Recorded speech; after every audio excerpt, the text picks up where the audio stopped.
CNN shared a This is not sad. This is spooky. disturbing this is scary. video of Violence. himself physically assaulting Cassie at a hotel In 2016.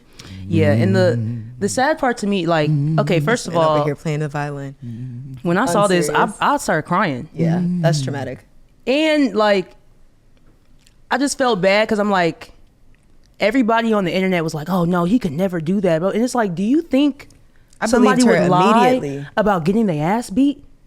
Like, I don't think you hear the same lie over and over and over and over and over again about people, but it's just, women of color just are never believed on the first time. And it always takes so much for you to believe us. And I really like felt for her. Like, I broke down and cried, and my nephew was there. He like, what's wrong, TT? I'm like, the world is just... Imagine she probably thought she had a minute. He ran out in his towel. She probably thought she had a second to get away. Didn't even put her shoes on. Was putting her shoes on at the elevator. It just hurts. And here comes this monster. Celebrity or not, I don't like to see stuff like that. And Yeah. I've seen it too many times. It's like, it's traumatic for me, and it takes me back to a place that I don't like to be. And when you can see yourself in certain situations, it doesn't feel good. And I just wish that y'all will believe black women the first time that we speak, and all women of color, when we say something is wrong, there's something wrong. That's all I got to say. And his little about fake it. ass apology, because now they can't use this video. It's past the statute of limitations. Yeah. So now before it was like, oh, like she's lying, she's trying to get a paycheck, man. Now it's like, oh, I was in a dark place. Whole T, you were like at the top, like doing big shit. Right. So how could you have been? I respect Yeah. Slim Thug for coming back to say his apology. Like retracting his statement. Yeah, retracting his statement. I think that was something within himself as a man that he needed to do. And in response to what you said as far as believing women of color the first time, you know, there is a statement being made, or if it is not insinuated as a cry for help. Yeah. More times, I gotta be careful how I say this, how I word this, but more times than, and it goes both ways, more times than most, a lot of times, men of color are exploited for the wrong course. reasons. Yeah, and for there sure. are evil-hearted females that Mr.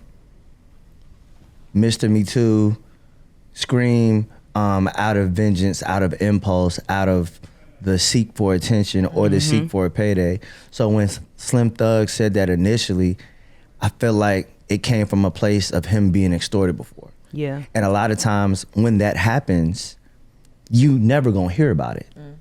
NDAs are involved. So many other legalities are in place where it happened, but it didn't happen because we didn't hear about it. So now, when I say more times than most, and then it goes both ways, because more times than most, when there is a cry for help and when it is intentional and it's serious, a lot of times it's overlooked, and that's not right. Yep. And everything you say, as far as, you know, the narrative of making sure that there's a more stronger cape to protect black women, I totally agree with. And it was devastating to have to See it. internalize that. And know that she's going through it again. All over again. Yeah, you know, that was the bad part.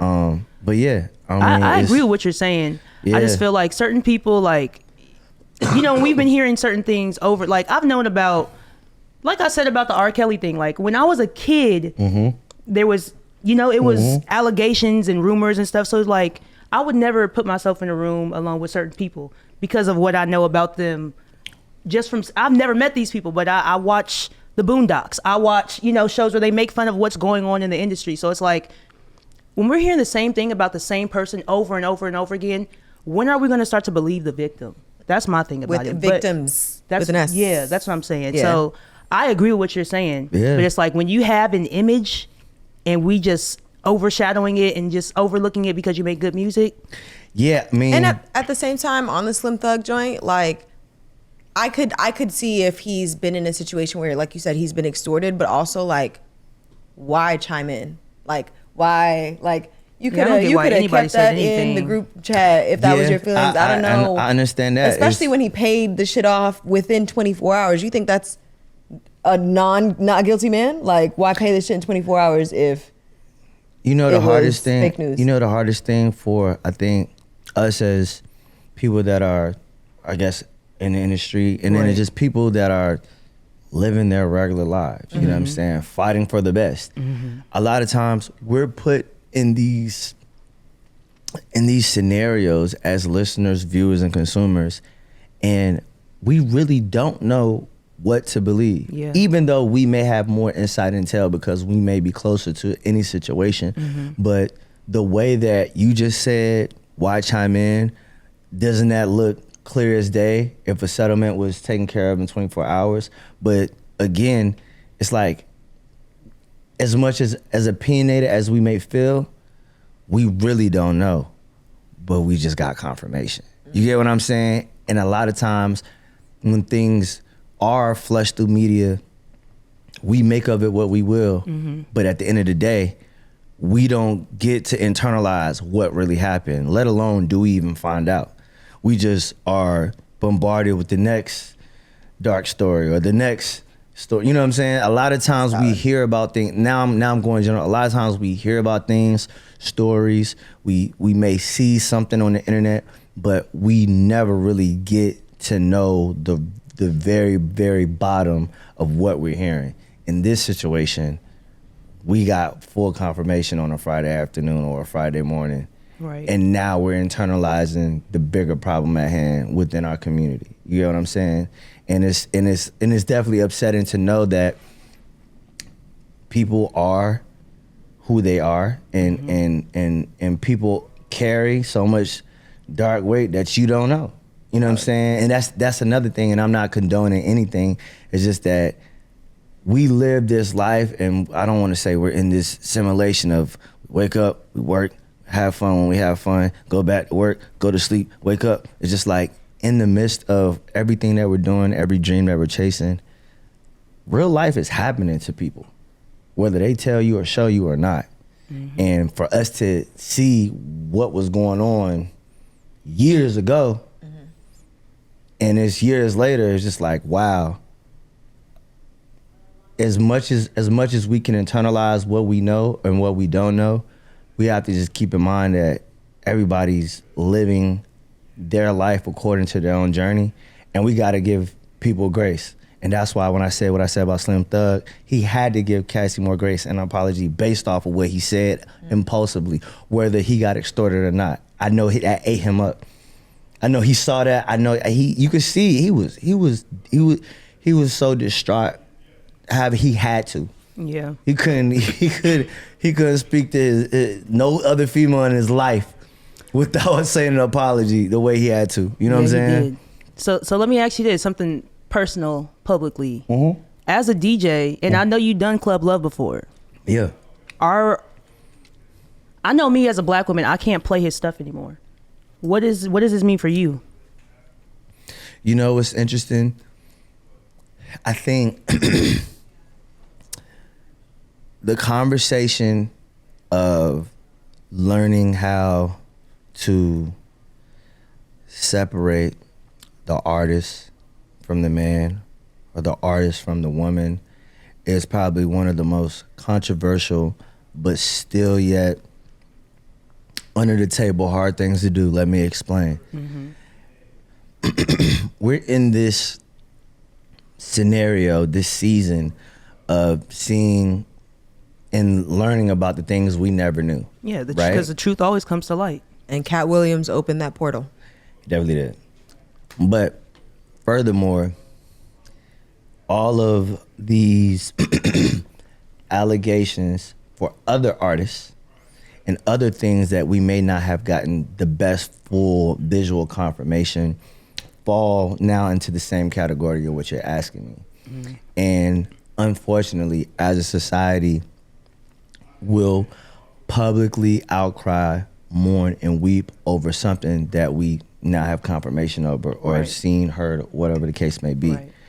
There is always a moment of conflict and uncertainty based in the rooms that we play in as performers for music lovers. For a long time, it felt weird or uncomfortable to play R. Kelly. Not Voldemort. It felt weird, and it was just like, if I'm gonna play this, what's the next song? I can just play it for 5 seconds and then go. But this is real, right? You know what I'm saying? For a while, well, we weren't playing at this time, but I know for a while, it probably was uncomfortable for people to play Chris. You know what I'm saying? And the list goes on. Yeah. You know, and being able to separate the gift of music from the person is subjective only because people will lean toward what they want to lean toward when they want to lean toward that. And that puts our brands now in this society where we are now, as sensitive as everything is. Right. One wrong tweet, one dug up tweet from 08, one, you know what I'm saying? Canceled. It's like, damn. We're put in so many different uncomfortable scenarios as creators because we are the conductor of whatever event we're doing in that moment.